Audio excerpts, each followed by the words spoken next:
This video is brought to you by Skillshare.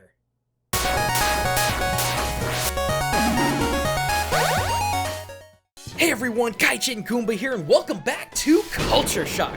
We break down your favorite video games and anime to discover the culture that inspired them.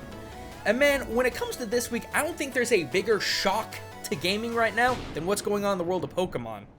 I mean, jeez, Nintendo! It was one thing to bring back the whole gang with the addition of Incineroar and Smash. It was one thing to bring back the childlike innocence and excitement of Gen 1 Pokemon in the form of Let's Go Pikachu and Eevee.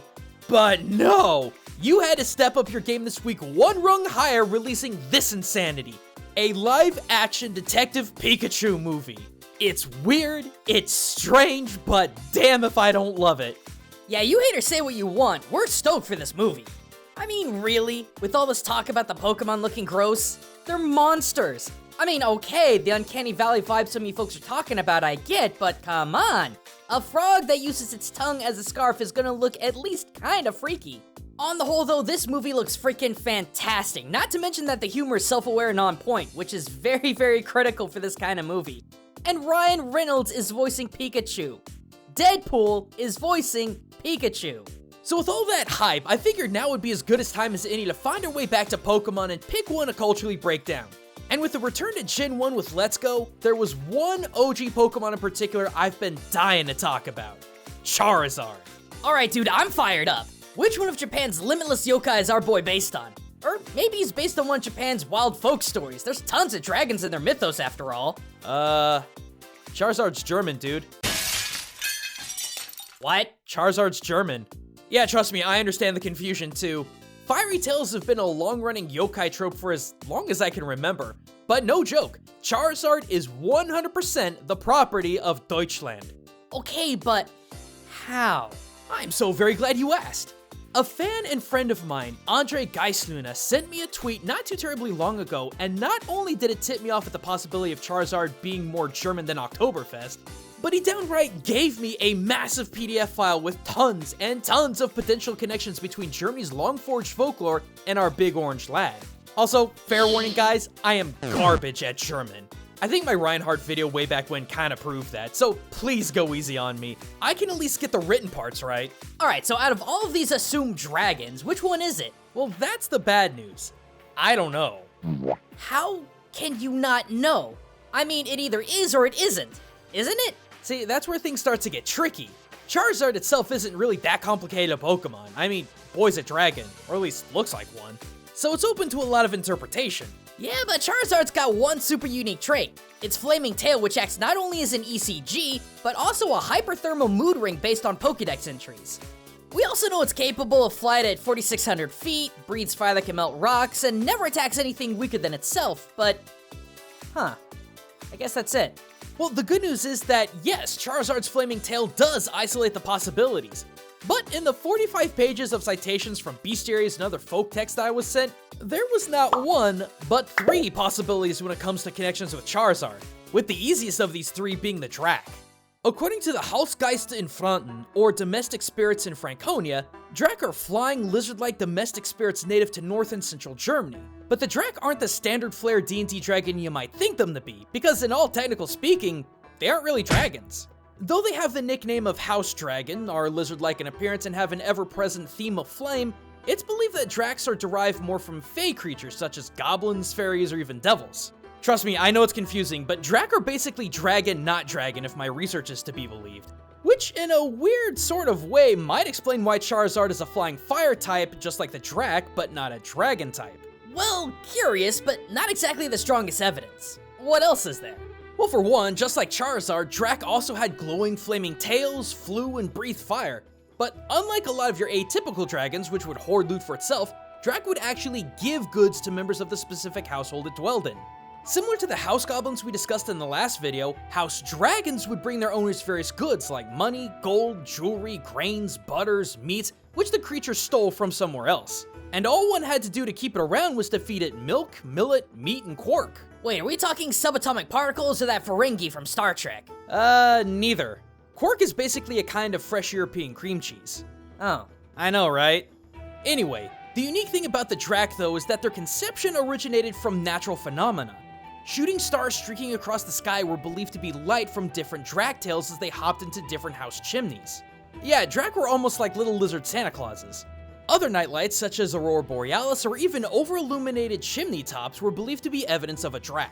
To the point where the phrase, "he's got a dragon helping him," became a colloquial saying for those who recently came into good fortune.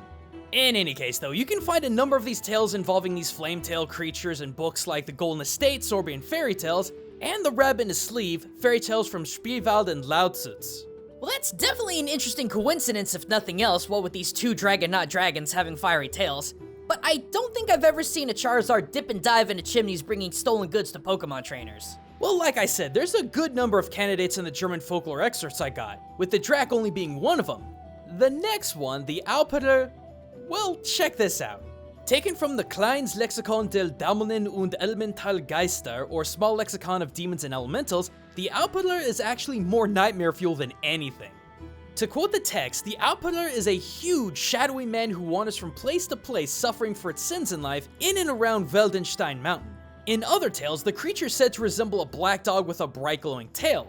However, the most common form of the Alpeter is that of a flying, jet black, terrible, flaming dragon with fiery eyes, glowing jaws, claws clenching, and a tail that's sparked everywhere. And boy, don't that sound like someone we know. That's literally just Mega Charizard X. I mean, everything in that description fits the bill. Dark appearance? Both dragons got it. Sparking flaming tail? Absolutely. Glowing jaws? Oddly specific, but yeah, Mega Charizard X actually has unceasing flames wreathed around its jaws.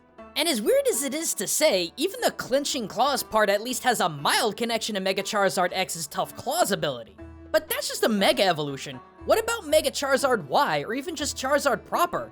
We've addressed the glowy tail and all, but is that all there is? Not at all. In fact, the last of these three German dragons from this research is likely the closest to Charizard's true inspiration, a legendary creature known as the Gluons, or glowing tail. Gluons was said to resemble a great dragon who, quote, "In front he had a thick, red-hot head on which there was a tail about 5 meters long, fiery and glowing," which is where the namesake comes from.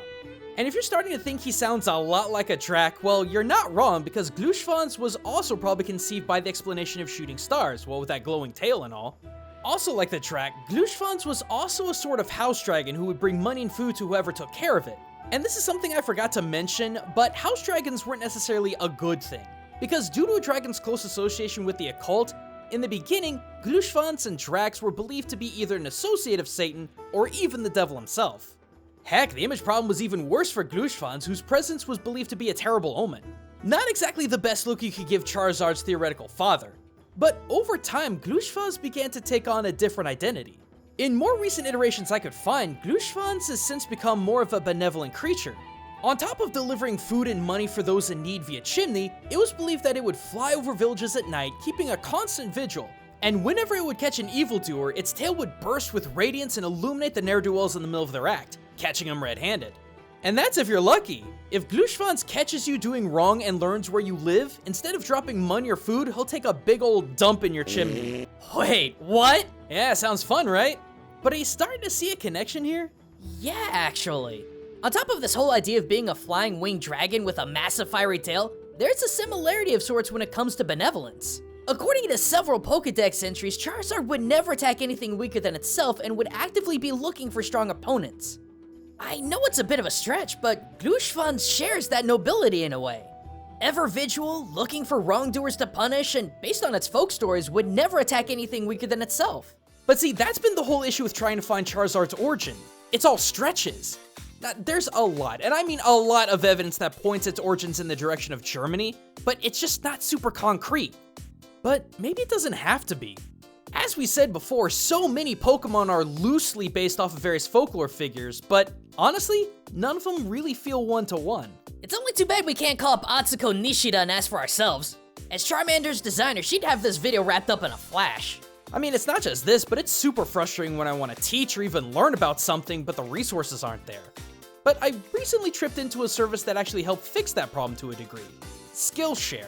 An online learning community with thousands of classes in design, business, technology, even language and cooking. Yes, everyone, this is a sponsored message, but I want you guys to hold up for just a second, because this is important. When I first started doing online content, I had no one to teach me the intricacies of Photoshop or Premiere, but Skillshare has tons of classes in both of those and beyond. If you lack technical know-how, this is the place you can get it. And even if you're not gunning to be the next big YouTuber, there's still plenty that Skillshare has to offer. At less than $10 a month, premium membership can get you unlimited access to high-quality classes that can teach you anything from how to cook unique food, to programming in C++, to even how to draw dragons. So if you'd like to give Skillshare a try for yourself, head on over to skl.sh/Goombah or click on the link in the description to get your first 2 months of Skillshare premium membership free. But don't wait too long, because this deal is only good for the first 500 folks who sign up. But in any case, guys, thanks for watching. If you're hungry for even more culture in gaming and anime, be sure to check out some of my other recent releases. Also, if you'd like to get culture shocked live, come hang out with me over on my streams at twitch.tv/Gaijin Goombah every Tuesday, Saturday, and Sunday at 7 PM US Central Time.